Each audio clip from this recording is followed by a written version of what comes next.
Hi, this is Roger. Thanks for dropping by. My daughter was down for the weekend and we had a good, because I took one layer of the shade netting off, we had a good think about just how I'm going to get stuff through the winter and get it into the best place I can depending on the type of orchid.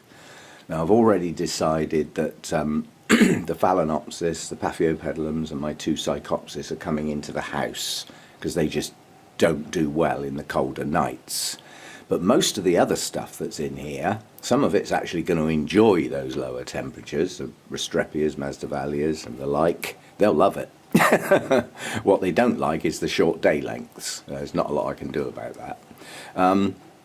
But most of the other stuff, the Dendrobiums, the Oncidium types, virtually all of the other stuff, the Coleogenes, the Bulbophyllums, well, Bulbophyllums I'm not so sure about. I'm still not quite sure of the temperature ranges on those.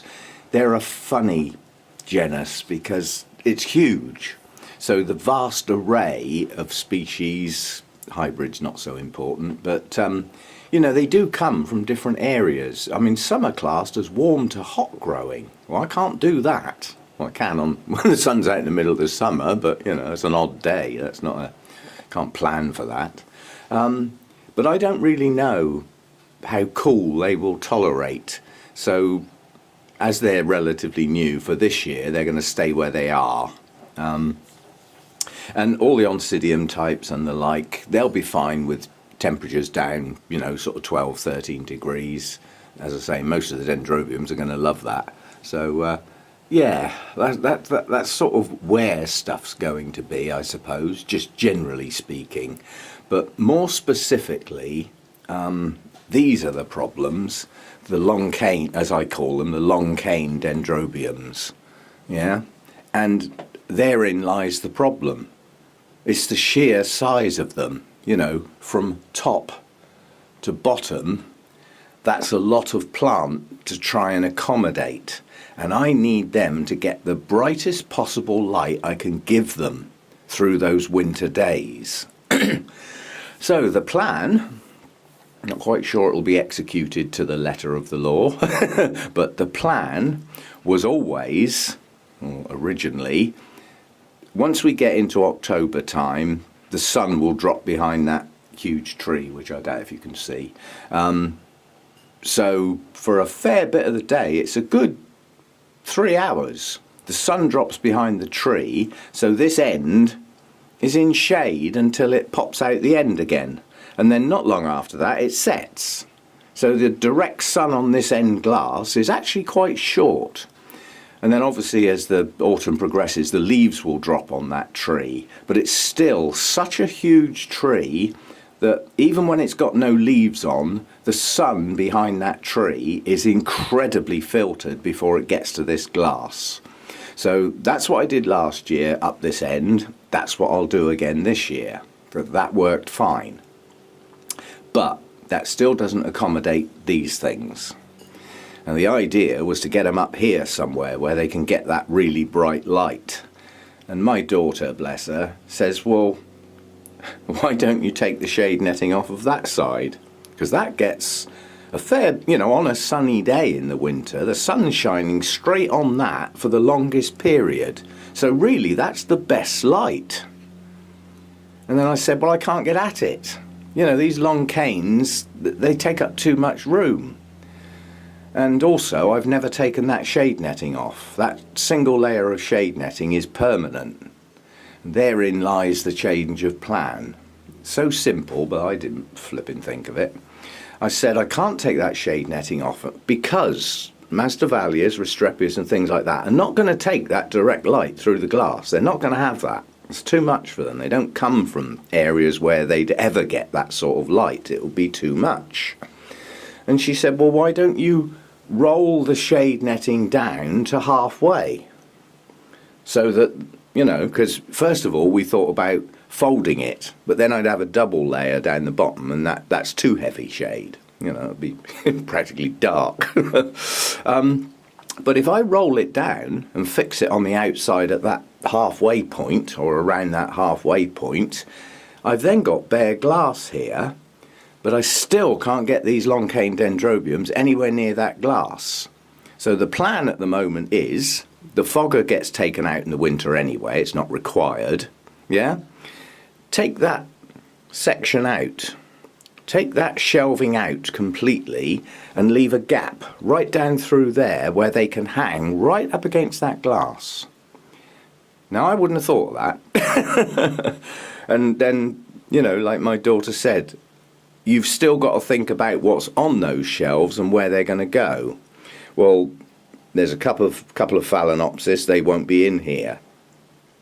The Coelogenes stay down in the coolest place anyway, so, you know, they can go on the floor or something. But there's room down on the floor. Lower shelf levels have space on them, so I can move stuff around and clear this lot off. And quite honestly, this top shelf, a lot of what's on there is kikis growing on, and they're to go anyway. So that top shelf can have a bit of a clear out. That won't be too difficult. The bulbophyllums, I can find somewhere else for them. That won't be a problem. So you have to bear in mind, if all the Phalaenopsis are going in the house, well, that's that shelf cleared off. So that leaves space for things to move from one place to another. And the shelves are not full at the moment up this end. So that's the idea then, is to take this section out for the winter completely, get the long cane dendrobiums up there against that glass, let them hang in the best light I can possibly give them, and I'll be able to get at them, because obviously that shelving won't be there. So I think it's going to work. And the other stuff that still needs good light, like the stuff that's on the rack there, the Tolumnias, well, they can go back up where they used to be on that wire, or on that wire. You know, so they're in the warmest place, because they don't like to get cold. And they'll have the best light. The shade netting will be off on the roof, but you have to bear in mind in the winter time the sun doesn't shine in the roof because it's so low in the sky. It comes through the side windows. It doesn't come in directly through the roof. Nonetheless, there's still good light above the plants, even though it might not be the sun. But yeah, so that's the plan. It's a shuffle round. It's not yet. I mean, this is a plan for the future. That end shade netting doesn't really come off till towards the end of November, or into November anyway. It's based on the sun dropping down behind that tree, and then when it comes out the end, it's a weak sun. It's a setting sun, and that's not intense light. The plants will be fine with that. So yeah, sort of end of October, end of next month into November, that shade netting comes off. This set of shelves can come out. That rack will have to be moved. The long cane dendrobiums can go up against that glass with that shade netting rolled down. And for the first time, this top shelf along here will actually get some direct winter sun. And I'm pretty certain that everything that's there, some things will need to go nearer the glass than others. My Latoria types, yeah, they like the bright light and everything, but I don't think I want them in the sun next to that glass. But because it's a weaker winter sun, the Oncidiums will be okay. The Nobile dendrobiums will love it.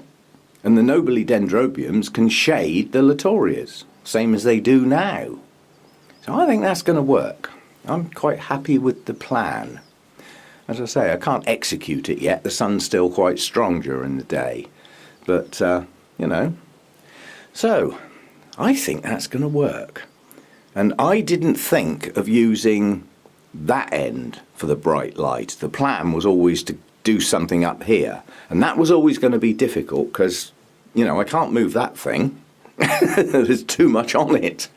And to move that out of the way, to get the long cane dendrobiums there, look how many plants would have to find somewhere else to be. And that includes the Cattleyas up the top there. Where would they go? So it was never a good plan. However, the substitute plan does sound a lot better. So I'm going to give that a go. In addition to that, it's just really clicked over the point where any form of regular watering is now off. Yeah? there cannot be a regular watering programme now. The nights are getting cooler, and when the days are dull, I'm not getting the heat in here. So I've got to start taking care with watering, or things are going to stay wet too long and stay soggy in the cooler nights, not on. So I've now got to start thinking about watering differently. Now, what I keep calling my dailies, my mounts. Well, already they're not dailies. Most of the time it's every second day. You know, and come the really short days, they might go 3 or even 4 days. You know, the Tolumnias still need that fast wet dry cycle. Well, that was the plan. Put the moss on the outside, get the roots going, get them attached to their mounts, get them rehydrated. And then, when we get to the short days, when they're not going to be growing as much, anywhere near as much, the moss can come off. Providing they've got an established root system, they can get watered. If necessary, when we get some sunshine, they can be watered every day on their bare roots. But they must have a fast wet dry cycle. Now, at the moment, the moss can stay there. But there will come a time when it might be better to take it off, or at least reduce it down to less of a mass. Because, you know, if the temperatures are lower and the days are short, that moss could stay wet 3 or even 4 days. That's too much for the Tolumnias. They need that. In their natural environment, their wet-dry cycle is daily. They get their moisture in the morning, in the main. And then in a few hours, they're dry. And sometimes they're in full sun. So for those, in my book, it's essential that they have a wet-dry cycle. If you keep their roots soggy for any length of time, they just rot off. And they're incredibly fine, in appearance, delicate roots. Given their sturdiness in the place where they live in the wild, they're obviously not delicate. But take them away from their natural environment, put them in an artificial environment, and the roots are fragile. And if they stay wet too long, they'll start to rot and die back. And then you lose the vigour of your plant because it's not going to be able to hydrate itself. That's the problem I had earlier in the year. So, yeah, it's a funny watering day today because this time it's a thinking watering day. So I think I've got to have a touch of the pots, pick them up, have a look. But on the due date type mental calendar, this lot are due to be done today. But today I will look first, not just do. And I'll have a look. And some plants may need watering and some may not. So now it starts getting a bit more difficult because each pot now needs a little bit of a think. I haven't got the heat during the day to water when perhaps it could have waited a day or two. When it's warm, I can get away with that. Doesn't matter because they're drinking, they're growing. But it's coming to the time when things are starting to slow down, you know, and they don't want to stay soggy wet. And quite honestly, I mean, most of what's on this shelf is in small bark and moss. When it gets wet, if there's no heat, it's going to stay wet longer than perhaps I would like. So we're now into the thinking time with the watering, which makes it not quite as easy. You know, as I said, if I miss a plant out because it's still too wet and doesn't need watering, well, can it wait till the next time round? Or is it going to need doing before then? So the thinking now has to set in. And it's just literally the day lengths are shorter. And if we don't get any sun on this glass, I'm lucky to get 20 degrees out here. And it's also getting to the point where the foggers don't come on. There's enough moisture coming off the plants, semi-trapped in here, circulated by the fans, to not drop down. I mean, if you look at the moment, okay, it's still quite early in the day, we're at 17 degrees C with 77% humidity. Now, at that temperature, that humidity is a bit high. I'd prefer that to be down near the 55-60 mark, but I can't do it. You know, I can't get rid of the moisture in here. All I've got to do is keep the air moving. Now, it's early in the day, so nothing's actually switched on. These are manual. Yeah, I turn them on when I see fit. But it's never still in here because of those little beauties. They're tucked away. They're little computer fans, little 6-inch fans. They run on 12 volts through that adapter up the top there. And at the moment I'm running 4. There's one up there. I've forgotten where I put them all. Oh, there's one down there. So I've got an airflow coming from that side, yeah, that moves air across. It's only gentle. It's not a breeze. It's just gentle air movement.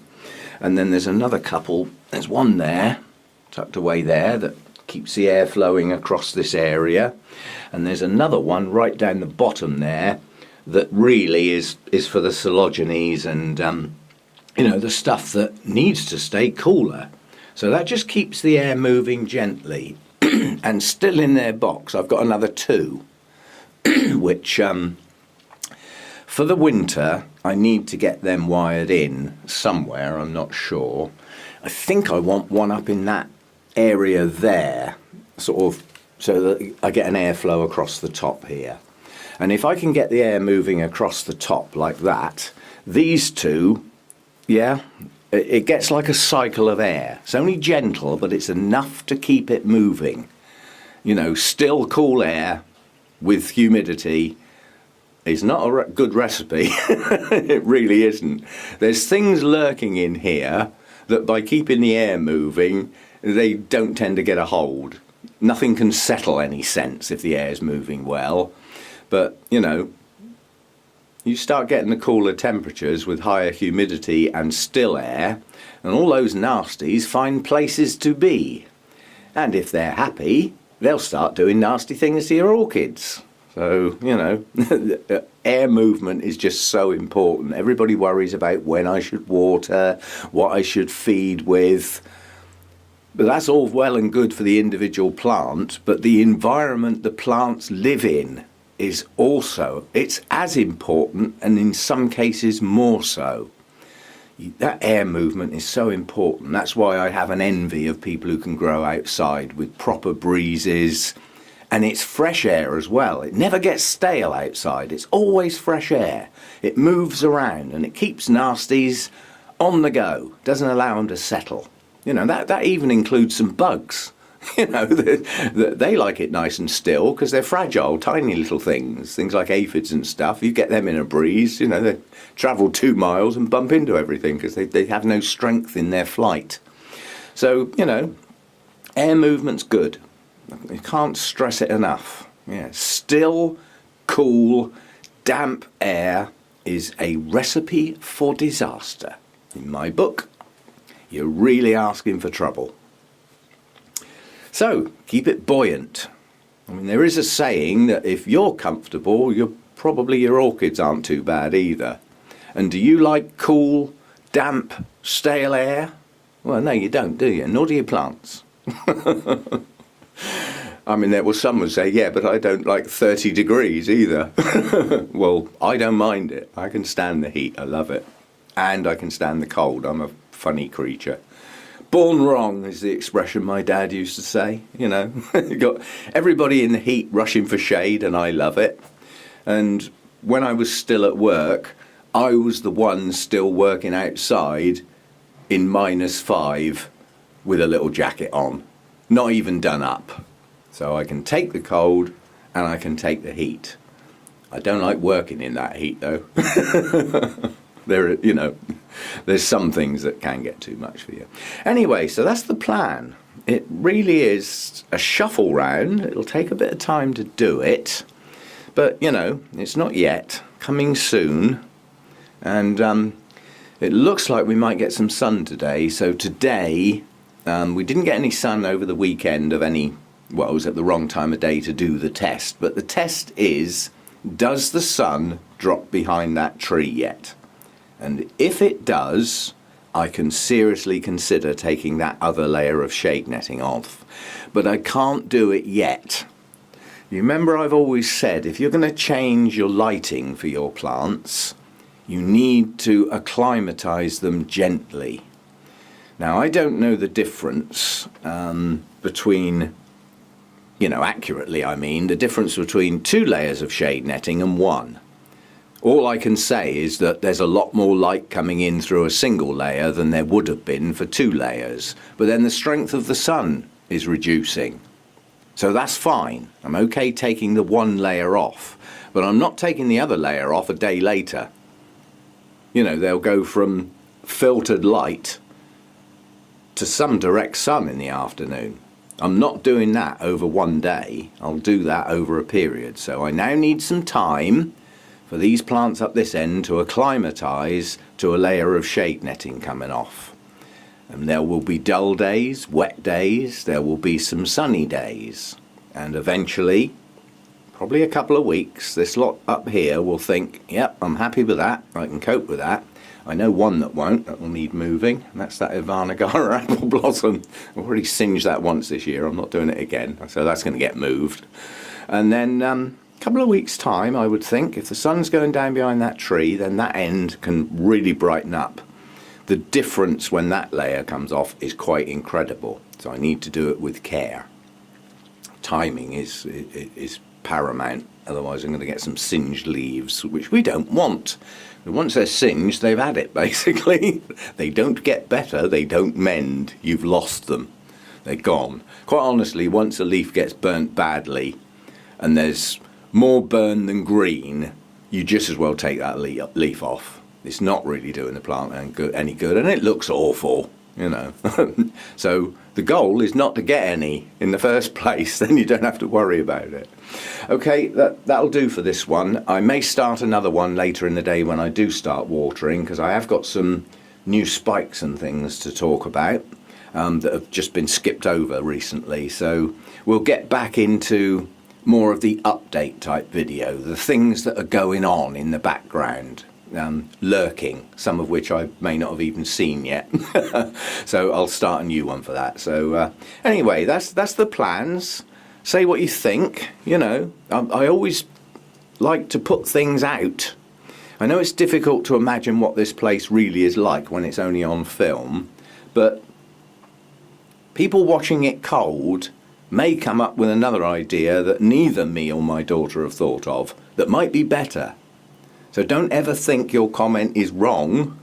It may be different and it may disagree, but I've had some brilliant ideas come up in the comments that I just never dreamed of. I never went down that path, and somebody makes a suggestion and you think, yep, I'm having some of that. That's good stuff. Yeah? So always keep the suggestions coming and stuff like that. You may think of something I've never thought of. You may think of something that on the surface sounds brilliant, but there's a practical reason why I can't do it. So I'm quite happy to explain that sort of thing. But plans. Right, long chatty one. Some people say they love them. Some people will have already dozed off. Some people will have left 15 minutes ago.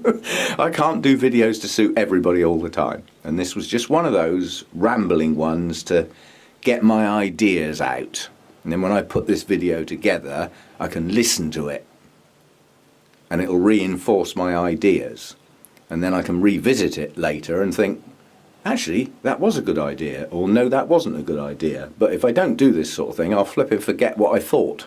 And then when I get to the point of shuffling the plants around, I'll scratch my head and think, what the hell was I going to do? I've forgotten. So, it's now recorded for all to see. And it may help others with their plans for winter. It may not. Depends what part of the world you're in, And it's quite nice to see some other videos where they're just coming out of their winter and going into their spring.